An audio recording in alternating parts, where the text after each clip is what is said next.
When you log into the Business Center, you can create two types of deals, a voter deal and an acquisition deal. Today we'll go over how to create an acquisition deal. Acquisition deals are available for purchase to anyone that comes across your deal, regardless of whether they previously had a CityVoter account. Here we'll enter the information for your deal. While you're entering the information, you'll see a live preview of how your deal will appear on the right-hand side of the screen. First, we'll want to determine how much a customer will pay for your deal. Then you'll want to enter the retail value of your deal. You'll also want to set a deal description.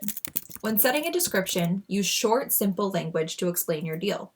Hold off on writing any restrictions, as you'll be able to apply those in step number 4. You'll also want to determine how your deal will be displayed.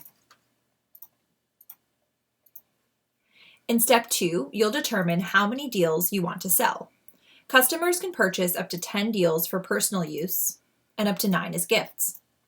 You can also apply a total sales cap to your deal, meaning how many deals you're willing to sell.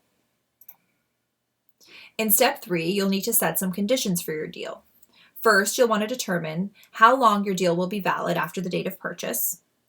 If your business has multiple locations, you can offer the deal at all locations or only at select locations. You'll also be able to apply any custom restrictions here.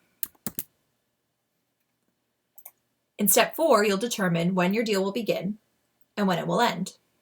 If you don't have an end date in mind for your deal, no worries. You can end your deal at any time in the Business Center, or you can contact the CityVoter team with a desired future end date. Prior to submitting your deal for approval, you'll need to agree to CityVoter's Deals Merchant Agreement, which can be found here. Once you agree to the terms, you'll be able to submit your deal for approval. Upon submission, you'll receive 2 emails from CityVoter. One letting you know that your deal is being approved, and another once your deal has been approved and is ready to be purchased by customers.